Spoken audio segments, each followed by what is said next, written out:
Karlangon ang alho sa akong nabana. Ha? Maayong adlaw kanimo DJ Sam ug sa tanan imong tigpaminaw ning imong programa.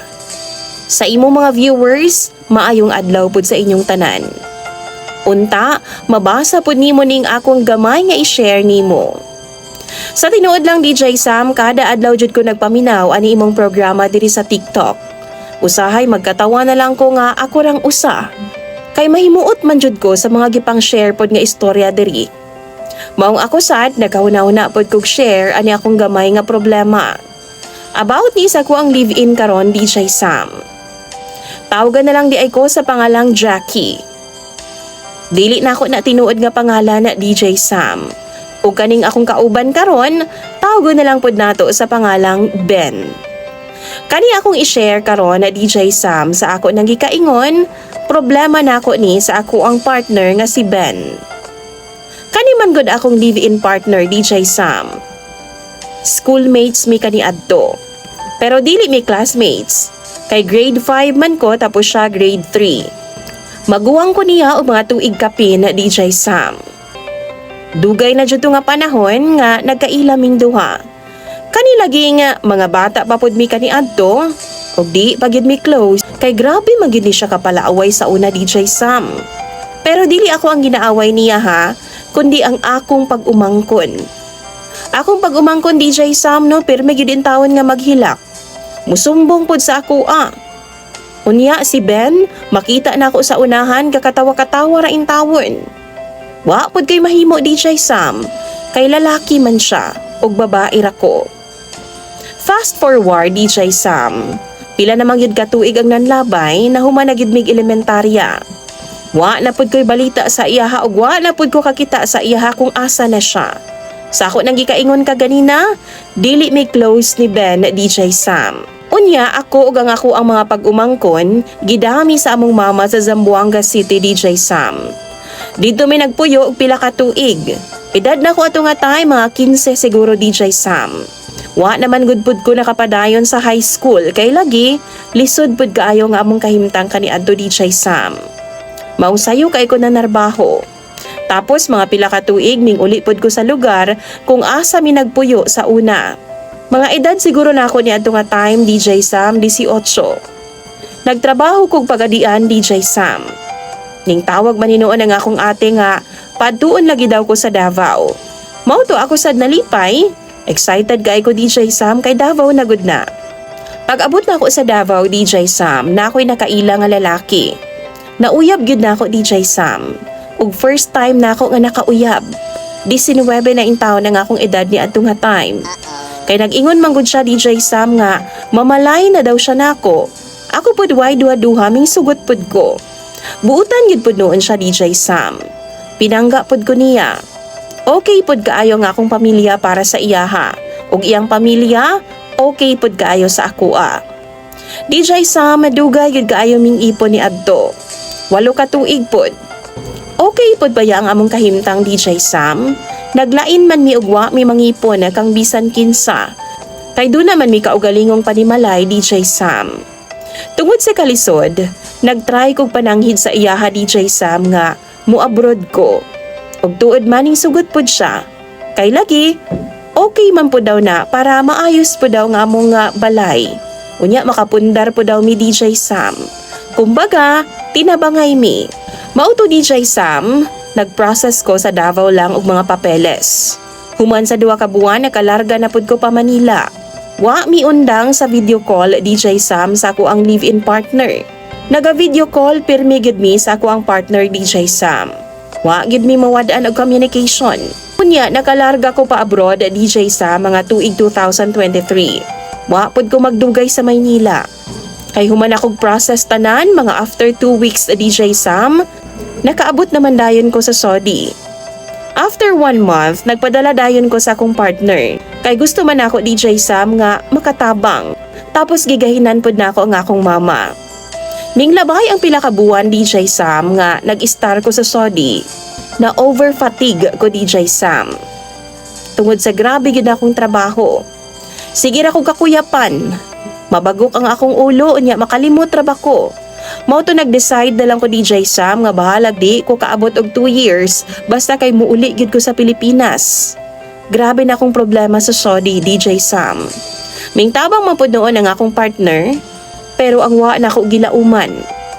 Duna day siya gibuhat nga di pud maayo DJ Sam samtang naa ako sa abroad. Wa siya misulti na ako. Akong pamilya nakahibaw DJ Sam, pero wa pud sila misulti sa ako Kay ingon pa sila, duna palagi daw ko'y problema nga giatubang. DJ Sam, ang akong pag-umangkon nga usa ang misumbong nako sa tanan. Nga ang ako adang partner ug usapan nako gyud kasuod nga pag-umangkon DJ Sam. Duna sila'y relasyon sa ako ang partner. DJ Sam, wa gid in taon ko mituo. Wa ko magtuo nga mabuhat to nila sa ako Kay dako kay kog pagsalig sa ilaha DJ Sam.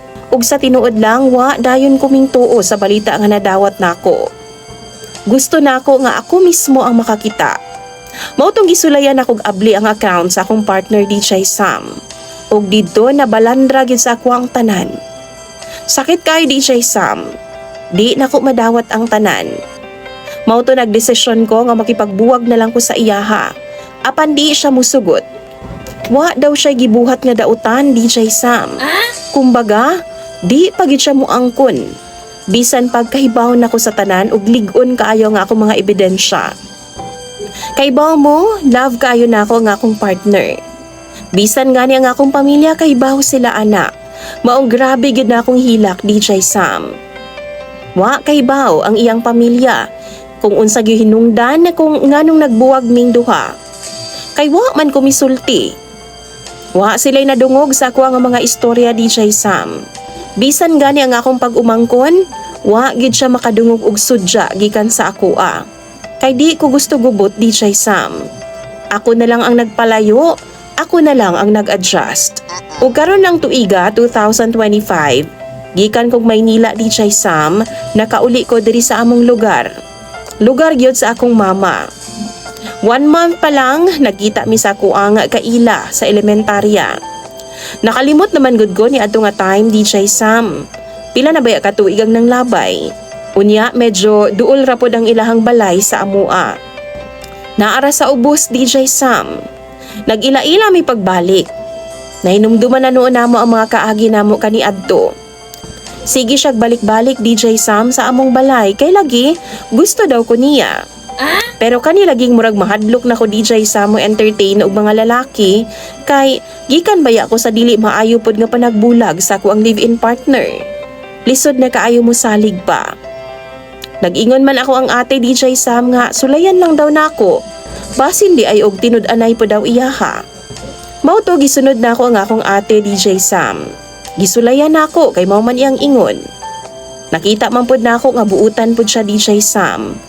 Di siya mainom, di po siya manigarilyo. Pero di gyud nako malikayan nga makahuna-huna jud sa ako ang kaagi DJ Sam. Ug kasakit nga gihatag sa ako ang unang live-in partner. After 1 month DJ Sam, wa gid kay baw ang akong mama ug papa nga nag-uyab-uyab na di ay ko. Mahadlok man pud ko nga makasab-an nila. Pero 31 years old na ko DJ Sam.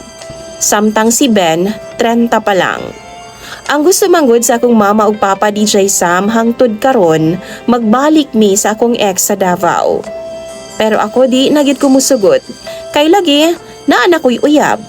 Ug after 1 month DJ Sam, ako ra gyung gitug-anan ang ako mga ginikanan nga uyab na lagi mi ni Ben.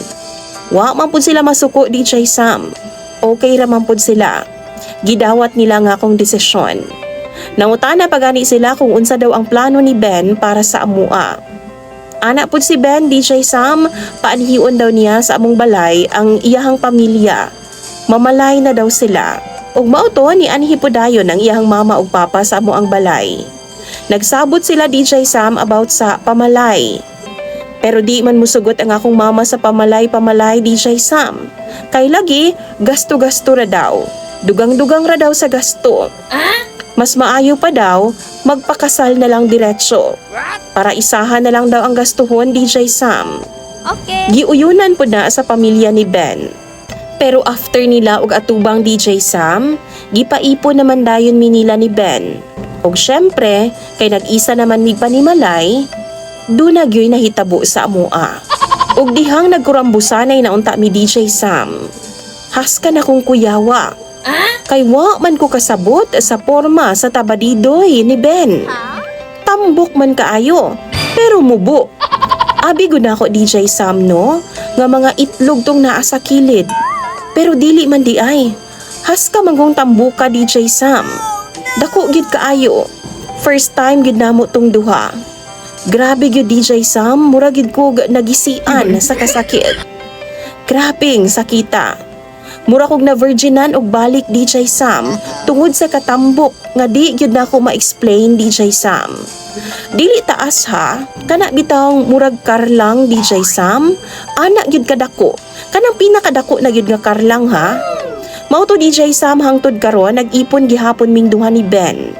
Kay diri man siya sa amo-amo uli gikan sa trabaho. Unya pagbuhangyo siya DJ Sam, mahadlok yun ko. Kay dako lagi kaayo siya bunal. Sakit kaayo DJ Sam. Di gid ko makabati og lami kay puros man kasakit ang ako mabatian. Wa pud ko musulti sa iyaha bahay ni ana DJ Sam kay basig unsa pud ang iyang huna-hunaon. Pero nangutana ko sa iyaha about ana iyang bunal. Nganong ingon ana kadako. Tubag pud niya DJ Sam nga mauna gid daw na ang iyang patintin sukad pa kaniadto. Pero sa tinuod lang no, love man kaayo nako si Ben.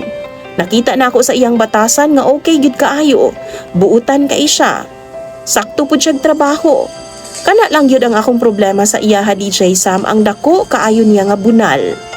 Unya sunod buwan na baya no? Kasal na namo.